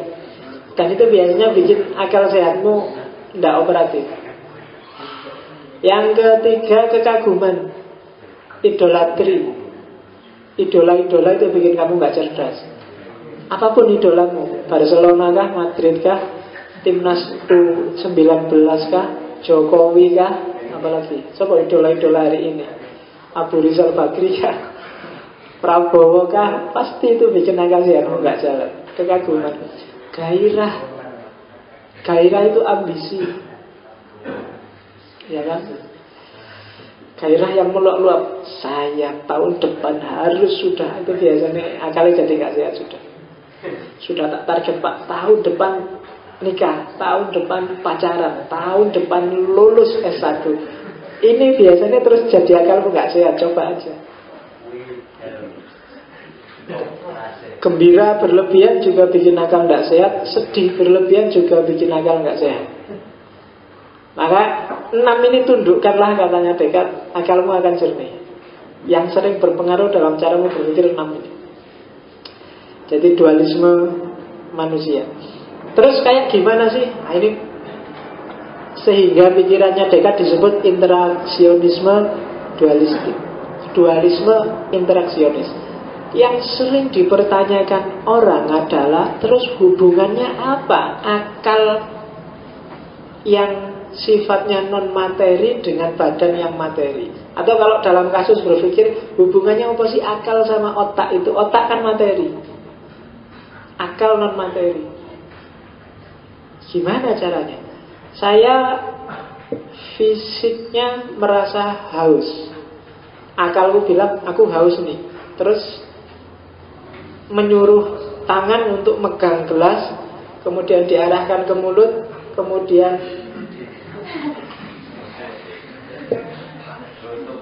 mekanisme dari akal yang non fisik kok kemudian nyambung ke tubuh yang fisik, itu piye caranya? Ini sering jadi masalah. Kalau di Descartes cara kerjanya misalnya, itu kan kasih contoh melihat. Kalau kamu baca bukunya Descartes banyak digambari ilustrasi itu. Sebenarnya itu ilustrasi dari Descartes langsung, meskipun kalimatnya diganti bahasa Inggris. Mata, kalau saya lihat ini, saya lihat teh, matanya melihat teh. Gambar mata ini dikirim ke pusatnya otak.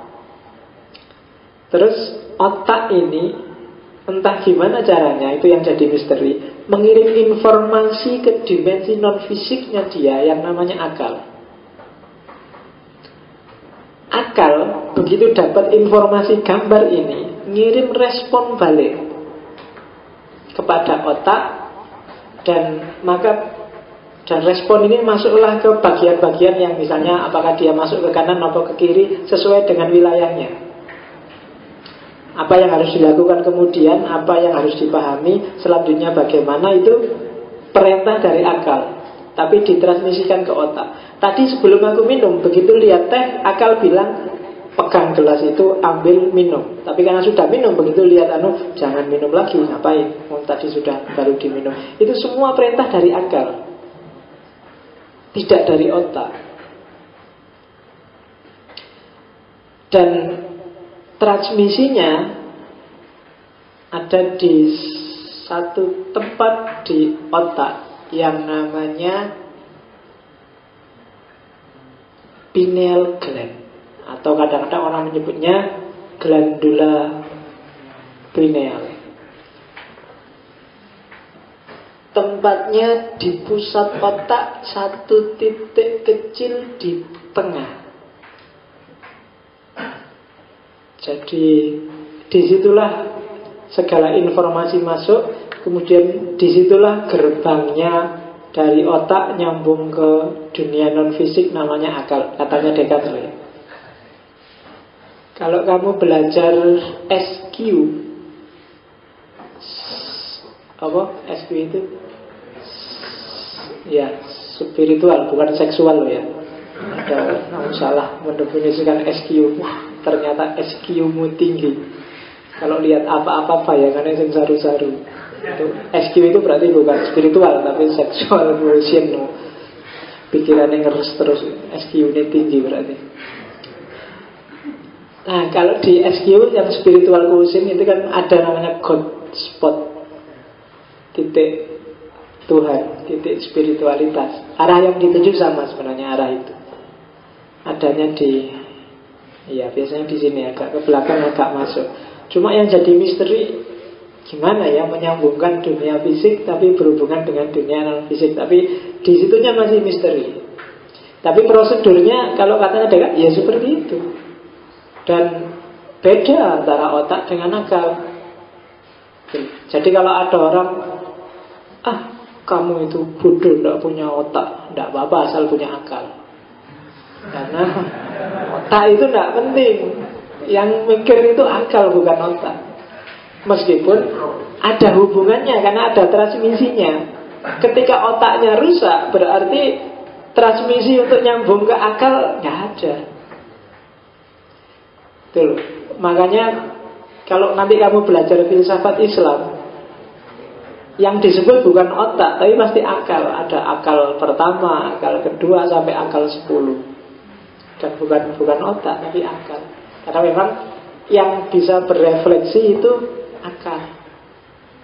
Nah, jadi dunia yang dualistik tadi disambung oleh satu titik namanya glandula pineal atau pineal gland. Yang dari situ informasi dari panca indera dimasukkan ke pusat otak, dari pusat otak masuk lagi ke dunia non-fisik, namanya akal. Akal manusia itu sebenarnya potensinya luar biasa, jangan salah.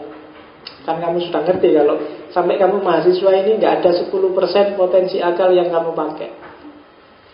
Jadi masih ada sekitar 80% yang nganggur.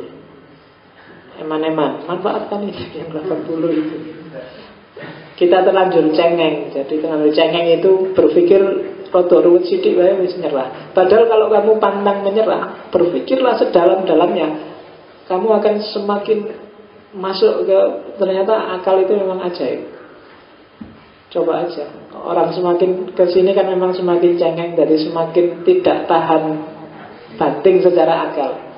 Ulama zaman dulu itu umurnya pendek-pendek tapi karyanya luar biasa.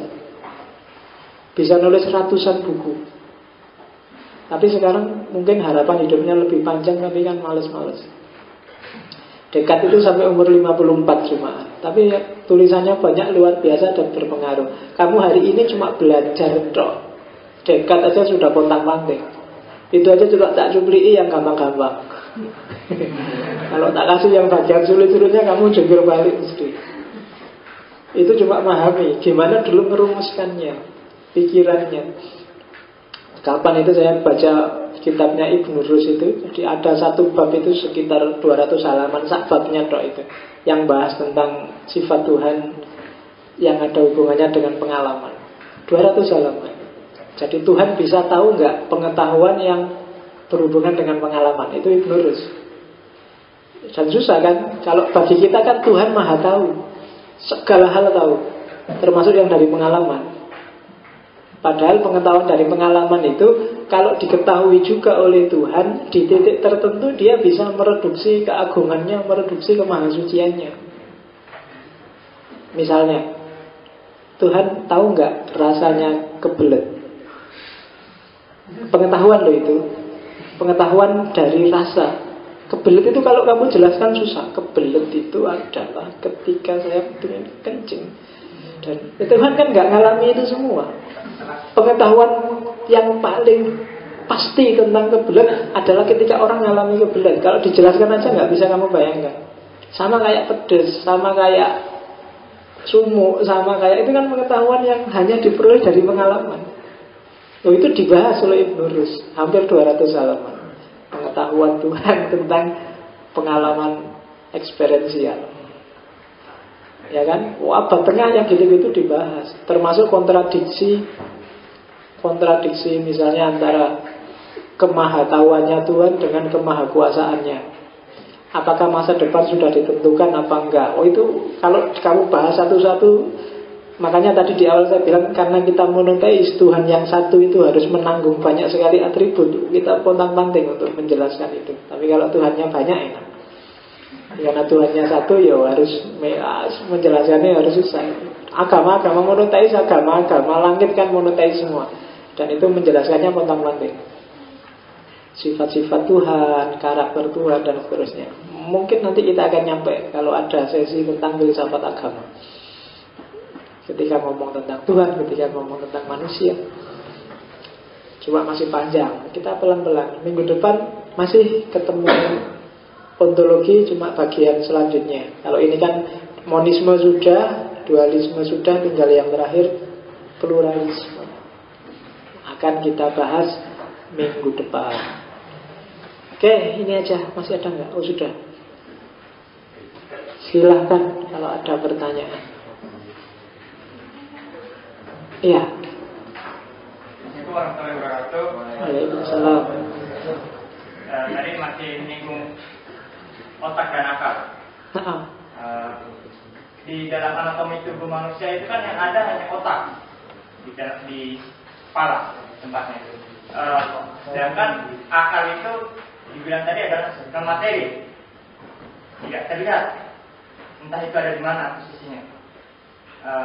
Bagaimana kita bisa mempercayakan keberadaan akal padahal dia kan non materi? Bagaimana kita bisa mempercayai bahwa akal itu ada sedangkan dia non materi? Tidak terlihat. Karena pemikiran itu ada. Kan tadi sudah dibuktikan. Aku yang meragukan, aku yang mikir. Akal fisiknya nggak bisa diakses, tapi gejalanya bisa diakses, hasilnya bisa diakses. Ada pikiran. Pikiran pasti bukan hasilnya otak, katanya Descartes. Kenapa? Binatang juga punya otak. Strukturnya mirip. Tapi kenapa binatang gak bisa mikir? Karena otaknya tidak nyambung dengan akal. Dia tidak punya mind. Mind itu kan akal. Sama kayak rohmu. Fisikmu, kepalamu jelas, tapi roh itu ada di mana sih? Soul itu ada di mana sih? Nggak ketemu. Yang ketemu apa? Gejalanya. Ya kan? Gejala kamu rasakan sehari-hari. Ya. Sebenarnya badanku sehat, tapi karena aku sedang sedih. Yang sedih itu siapa ya? Roh kan, dimensi dalam, bukan fisik. Fisiknya sih nggak apa-apa, nggak ada yang sakit.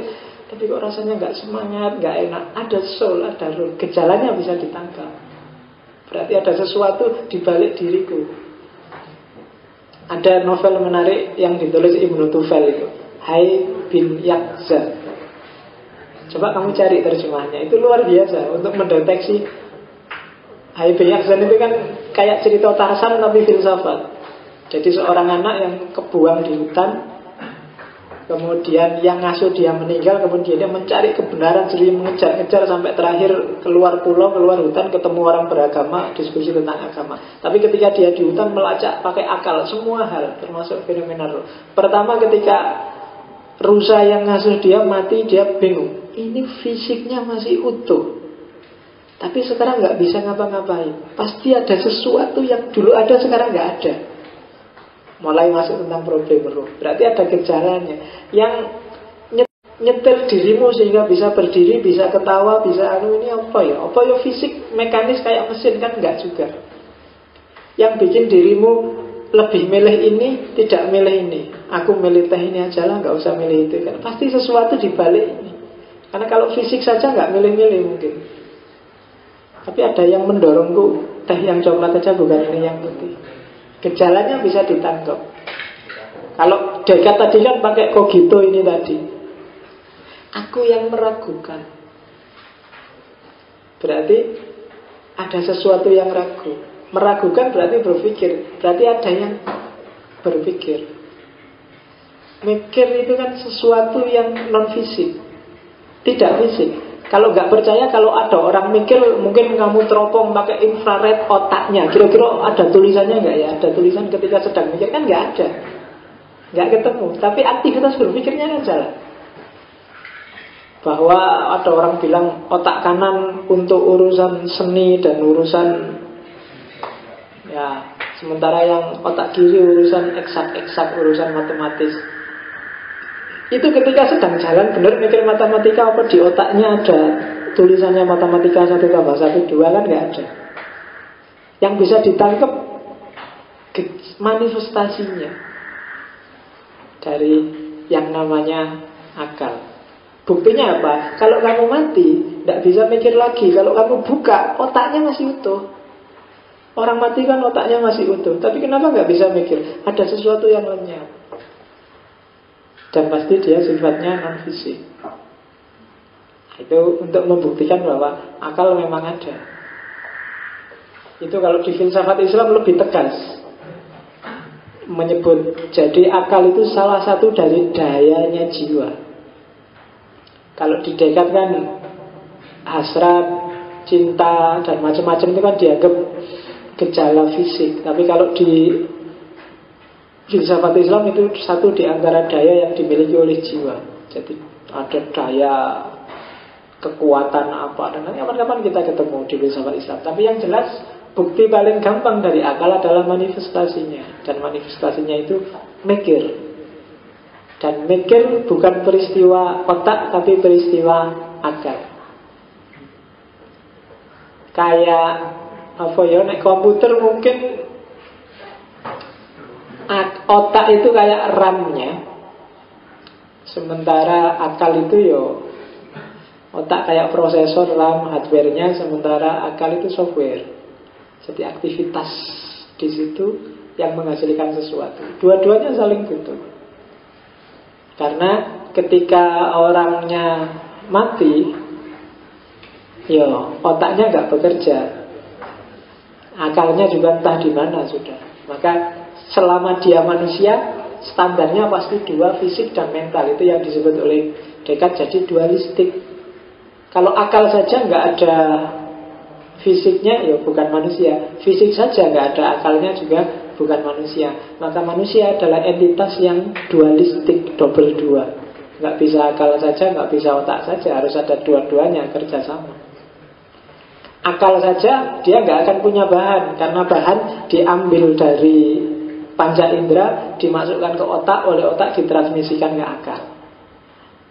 Tapi otak saja tidak akan operatif. Bukti paling gampang, orang mati itu nggak bisa menghasilkan apa-apa ketika ditinggalkan oleh mindnya, ditinggalkan oleh soulnya. Ada lagi? Apa?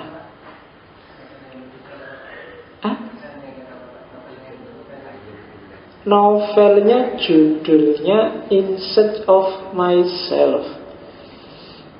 Atau kamu ada benar, karena bukunya baru sih ya. Jadi karena bukunya agak baru, mungkin butuh copyright yang agak mahal. Kalau kamu punya penerbitan, tak kasih wis, eman-eman. Kalau nggak selesai, nanti kalau selesai ya mungkin akhir-akhir tahun. Tak kasih. Kalau kamu punya penerbitan sendiri tak apa-apa, tak sumbang buat penerbitanmu. Tapi cariin sendiri copyrightnya, karena bukunya masih agak baru. Judulnya In Search of Myself, yang nulis profesor dari universitas, kalau nggak salah Wedgwood, Amerika, profesor filsafat juga, tapi bentuknya novel. Lebih enak dibaca kalau kamu ingin paham Descartes. Yang Ibnu Tufel, Hai bin Yaqzan. Terjemahnya sudah banyak, cari di toko-toko buku. Kemarin kalau kamu ngopi para pencari Tuhan ada Hai bin Yaqzan, cuma tidak lengkap, hanya semacam sinopsisnya. Yang kemarin sudah ngopi para pencari Tuhan, Ibnu Tufel. Ya, Mas. Waalaikumsalam. Jadi tadi Bapak ini di atas itu mengatakan untuk menghindari enam cinta, benci, kagum, dan lain-lain tadi. Jadi apa yang harus hidup ini lakukan jika harus menghindari 6 tadi? Padahal setiap tindakan itu pasti ada ke-6 tadi. Itu yang pertama. Yang kedua, lalu bagaimana jika saya kagum, bergairah kepada ilmu pengetahuan? Oke, jadi bukan dihindari, Mas, tapi kalau di situ tak tulis pakai istilah ditaklukkan, dikendalikan oleh akal sehat. Meskipun kamu kagum pada ilmu, pada pengetahuan juga, kendalikan pakai akal yang rasional lah. Kan gitu maunya Descartes. Kagum pada ilmu kan kadang-kadang terus kamu jadi fanatik. Kamu merasa bahwa ini penting loh, filsafat itu penting. Kalau nggak filsafat, seolah-olah hidup itu isinya cuma filsafat dong. Itu kan nggak sehat akalmu. Yo filsafat yo penting, pacaran yo penting, kuliah yo penting, apa yang penting. Jangan fanatik ke satu kutu. Itu lo maunya. Akal sehatnya jadi kendalinya cinta, benci, kagum, gairah, gembira. Meskipun kamu sedang bergairah sekali, ya akal sehatnya dipakai lah. Jangan terlalu bergairah, biasa aja. Itu maunya Descartes begitu. Ketika akalnya yang mengendalikan, hidupmu pasti lebih nyaman. Bahkan secara sosial bisa lebih mulia, karena ini kan ranahnya etika. Orang yang akal sehatnya mengendalikan cinta, mengendalikan kebencian, kesedihan, kegembiraan, kekaguman, gairah, itu biasanya hidupnya akan terkendali, tidak gampang lepas. Tapi kalau kamu disetir oleh cinta, hasilnya cinta buta. Disetir oleh kebencian, ya kebencian yang merusak, yang pokoknya asal benci. Kamu disetir oleh idola, kekaguman, ya biasanya tidak rasional, kamu terjebak pada fanatisme. Kamu disetir oleh gairah, biasanya gairah itu tidak ada akhirnya. Jadi orang tamak, jadi orang, itu kan gairah. Kamu disetir oleh kegembiraan dan kesedihan juga begitu. Gembira, sedih itu kan boleh, bukan berarti kamu tidak boleh gembira atau tidak boleh sedih, bukan. Tapi gembira boleh, tapi kapan kamu harus gembira, sampai batas mana kamu harus gembira, itu harus akal sehat yang mengendalikan. Patah hati, sedih boleh, tapi harus dikendalikan oleh akal sehat. Diputus pacar biasa aja, sedih nggak apa-apa. Ya kasih waktu, jangan lama-lama lah sedih itu. Oke, hari ini aku sedih, tapi tak kasih waktu 3 hari aja misalnya. Itu akal mengendalikan. Nggak mentang-mentang patah hati kamu berbulan-bulan nggak keluar, nangis terus, apalagi punya pikiran bunuh diri. Itu akal sehatnya nggak ikut nyetir berarti. Akal sehat harus terus nyetir. Punya idola juga begitu, idolatri. Mentang-mentang kamu mengidolakan siapa, terus mengidolakan sopolah klub sepak bola, apa Messi, apa Ronaldo. Kan ada itu gara-gara gegeran, satu idolanya Messi, satu idolanya Ronaldo, gegeran bunuh-bunuhan di Turki. Itu kan gak sehat. Gairah juga begitu. Wong sepak bola itu permainan. Kamu sampai musuhan sama temenmu, gak saling sapa gara-gara Madrid kalah. Ya diakui aja kalau kalah, ngapain sih? Iya, sudah apa-apa lah. Iya. Oke. Ada lagi yang mau tanya? Cuma banyak. Semakin banyak. Ya, Mas. Tadi untuk mengukur realitas kan ada parameter dan ini kan parameter ya matematika logika. Bagaimana dengan bahasa? Oke. Logika juga. Bahasa dan budaya, ketika dia tidak bisa diukur dengan matematika dan dengan logika, maka derajatnya pasti ada. Biasanya ya derajatnya derajat spekulasi atau mungkin ada. Kalau hubungannya dengan kebenaran berarti dia tidak pasti benar tapi mungkin benar. Budaya kalau dia tidak terukur secara matematis dan logis, pasti derajat kebenarannya mungkin. Mungkin itu hari ini benar atau benar menurut siapa, tapi menurut yang lain jadi salah, atau besok dia jadi nggak relevan. Itu budaya. Tapi yang pasti, kan tadi nyari yang pasti. Yang pasti benar ukurannya adalah matematika dan logika. Meja ini pasti benar, kenapa? Bisa diukur secara matematika dan logika. Tapi budaya misalnya buang tumpeng di laut, itu bisa benar bisa salah, karena ukurannya bukan logika, bukan matematika, tapi sudah rasa, sudah keinginan, sudah macam-macam. Ketika kebenarannya nggak bisa diukur secara kuantitatif, maka derajat kebenarannya itu mungkin bisa ya, bisa enggak. Penelitian kualitatif, kalau kamu kuliahnya di UIN kebetulan jurusan agama, itu kan kualitatif. Jangan takut salah, karena apapun hasilnya kebenarannya bisa ya, bisa enggak. Iya, agama kan gitu. Makanya yang namanya multi interpretable, yang namanya multidimensi, yang namanya perspektif, yang itu kan adanya di humaniora. Ilmu eksak yang terukur itu tidak ada multi interpretasi. Papan ini warnanya putih, orang waras pasti akan bilang putih sedunia. Apakah dia orang Yahudi, orang kafir, orang FPI, tetap akan bilang putih. Objektif, kenapa? Karena terukur urusan putih tidaknya papan. Tapi kalau budaya enggak.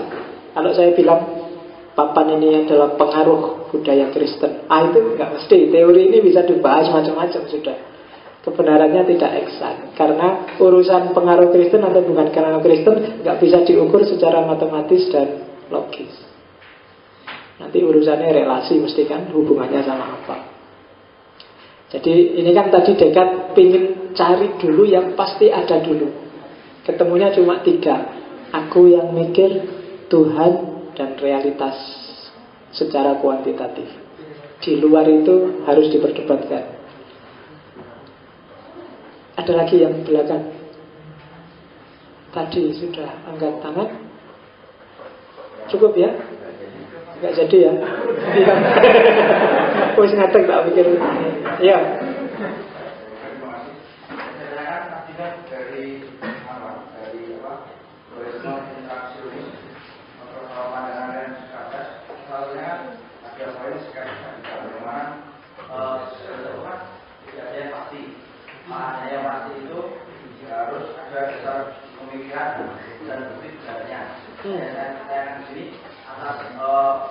Argumen dari Descartes seperti itu, apakah ada batasan objek yang kita skeptis di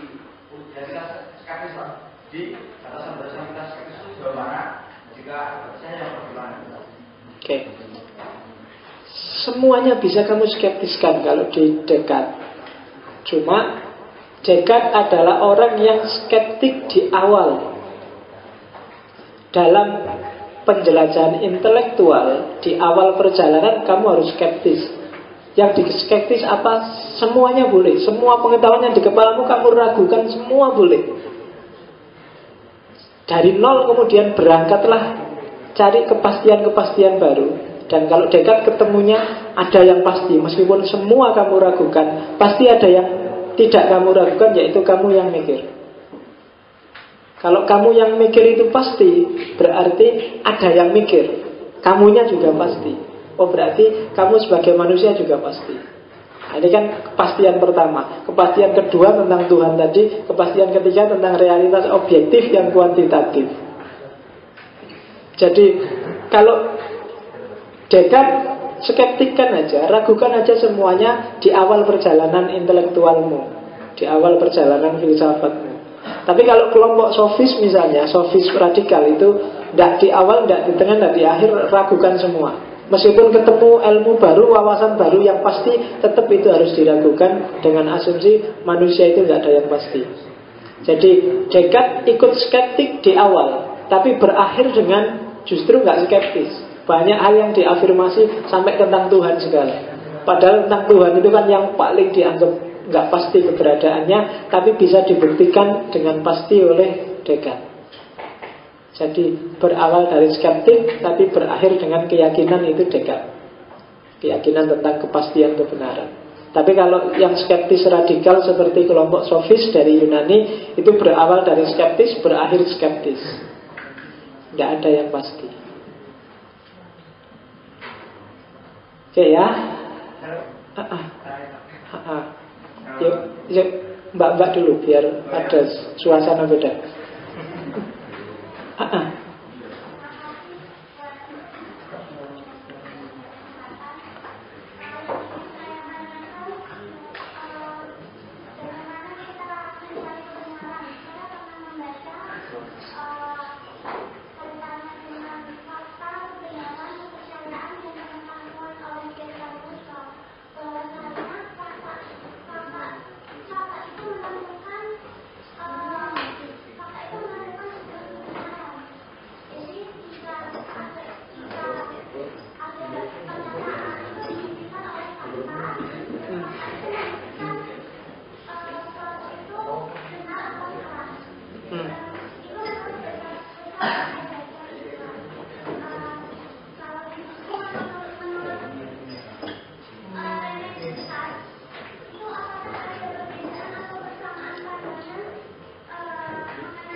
Oke. Kalau Descartes karena dia disebut rasionalis, maka bagi Descartes kebenaran itu adanya di akal, di rasio. Akal sehat loh ya, bukan akal yang ngawur. Dan kebenaran pasti berarti ada dalam mekanisme akal yang pasti, yaitu logika dan matematika. Itu kalau Descartes. Kalau tentang kebenaran yang lain, sini aja. Saya tidak tahu pertemuan keberapa ngaji filsafat ini yang judulnya kebenaran. Saya lupa, perasaan dulu ada satu sesi yang saya ngomong panjang lebar sekali tentang kebenaran. Mulai kebenaran semantik, linguistik, kebenaran epistemologis, ontologis. Nah, dicari aja rekamannya. Kalau slide-nya bisa di-copy dari Takmir tentang kebenaran secara utuh. Tapi kalau yang Descartes seperti tadi, kebenaran rasional. Ayo, Mas. Masih hubungan antara sesuatu yang materi dan non-materi. Mungkin contoh lainnya adalah hati. Hati kan dalam anatomi tubuh, hati itu ya fungsinya penawar racun dan lain sebagainya. Tapi ternyata dalam keseharian kita sering menyebut ada hati yang lain, hati perasaan, hati kita sedih, hati kita senang dan sebagainya. Nah, itu apa konsepnya, hubungannya sama dengan otak dan akal? Atau jangan-jangan hati yang sering kita sebut yang non materi itu adalah akal itu sendiri? Oke. Iya, kalau dalam filsafat orang selalu menyebut mind. Kenapa tidak spesifik menyebut hati, menyebut insting, menyebut naluri? Karena kalau itu bernama pengetahuan, sumbernya dari manapun, larinya pasti ke akal. Misalnya pengetahuan, Pak, kan ada pengetahuan dari hati, Pak, pengetahuan dari naluri, pengetahuan dari intuisi. Iya, ngomong hati, ngomong naluri, ngomong intuisi itu sumber pengetahuan. Berarti asalnya pengetahuan dari mana? Cuma ketika itu disebut pengetahuan, berarti kan harus dipahami. Dan yang memahami pasti akal. Jadi kalau kamu menyebut ini pengetahuan dari hati, Pak, tapi kan yang ngolah pasti akal ketika itu jadi pengetahuan. Hati adalah perangkat epistemologis dalam konteks sumber pengetahuan. Tapi prosesor yang memproses pengetahuan yang dimiliki oleh manusia itu cuma satu di antara dua. Kalau tidak panca indera adalah akal. Karena hati itu dimensi dalam biasanya ya akal. Jadi sama nggak prosedurnya? Sama. Dari hati kalau pakai ini tadi berarti kalau ada informasi dari hati misalnya, aku suka dia atau aku tidak suka dia, itu kan awalnya dari hati. Nanti dari hati akan dikirimkan ke otak sampai ke pineal gland, terus dilemparkan ke akal. Gimana ini? Kok rasanya agak senut-senut kalau ketemu dia? Itu kan dilempar ke akal. Dari rasa senut-senut itu dilempar ke akal. Wah, ini kamu jatuh cinta mesti. Oh iya ya, kayak gini berarti jatuh cinta. Itu kan gitu. Yang bisa menyimpulkan ini jatuh cinta, apa ini mangkel, apa ini sebel, apa ini, itu kan akal. Oh ini tanda-tanda jatuh cinta nih. Atau oh ini tanda-tanda gak cocok nih sama dia. Oh ini meskipun ser-sernya sama. Kamu deg-degan ketemu pacarmu dengan deg-degan ketemu dosen, dengan deg-degan ketemu macan, sama-sama deg-degannya. Cuma yang melempar informasi ke otak, kalau ketemu pacar, mendekat aja, akal kan. Tapi begitu ketemu macan, sama-sama deg-degannya, begitu dilempar ke otak, otak bilang menjauh aja, akal. Jadi hati sumber informasi, ketika itu hubungannya dengan pengetahuan, pasti dia akan dilempar ke akal. Tasawuf yang sangat subjektif pun gitu. Tasawuf itu kan rasa bertemu Tuhan. Tapi kalau mau diekspresikan, dipahami, pasti lewat akal. Sama-sama dapat suara gaib. Kamu besok harus bunuh temenmu. Ini suara gaib. Yang bilang ini dari Allah apa dari setan, caramu memahami itu kan akal yang menangkap. Tidak mungkin Tuhan, aku ya bukan wali, gak pernah wiridan, tiba-tiba dapat wangsit, mesti itu. Mesti gitu. Akal yang menyimpulkan. Jadi ketika itu pengetahuan, pasti yang menangkap jalurnya akal. Oke, saya kira itu. Nanti kalau ada waktu kita akan jelajahi lagi satu-satu dunia rasionalisme, dunia empirisisme, dunia kritisisme, dan seterusnya. Cuma ini kita baru bulat di dunia ontologi. Dan minggu depan kita masuk ke dasar ontologi yang ketiga, yaitu pluralisme. Sekarang banyak orang ngomong pluralisme, tapi coba kita lihat kira-kira dasar ontologisnya apa sih pluralisme itu. Oke, saya kira itu untuk malam Kamis hari ini. Insya Allah ketemu lagi minggu depan. Saya Rizkian, assalamualaikum warahmatullahi wabarakatuh.